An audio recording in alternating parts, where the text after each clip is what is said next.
ప్రజావాణి కార్యక్రమంలో వచ్చిన ప్రతి దరఖాస్తును త్వరితగతిన పరిష్కారం చేయాలని జిల్లా కలెక్టర్ క్రాంతి వల్లూరు అధికారులకు ఆదేశించారు. సోమవారం సంగారెడ్డి జిల్లా కలెక్టరేట్లోని సమావేశ మందిరంలో జరిగిన ప్రజావాణి కార్యక్రమంలో వివిధ ప్రాంతాలకు చెందిన 75 మంది దరఖాస్తు చేసుకున్నారని కలెక్టర్ తెలిపారు. ప్రజావాణిలో అందిన దరఖాస్తులను వెంటనే పరిష్కరించాలని తెలిపారు. కలెక్టరేట్లో పరిసరాలు పరిశుభ్రంగా ఉండేలా నిర్వహణ చేయాలని కలెక్టర్ అధికారులను ఆదేశించారు. ప్రజావాణి కార్యక్రమంలో 75 అర్జీలకు గాను ధరణి, రెవెన్యూ శాఖ, పెన్షన్, పంచాయతీ రాజ్, శిశు సంక్షేమ శాఖకు సంబంధించిన దరఖాస్తులు వచ్చాయని జిల్లా కలెక్టర్ క్రాంతి వల్లూరు తెలిపారు.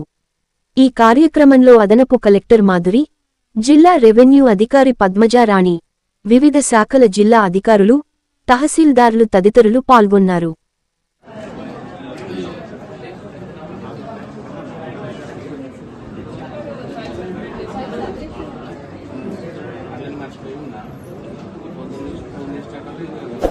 Last week,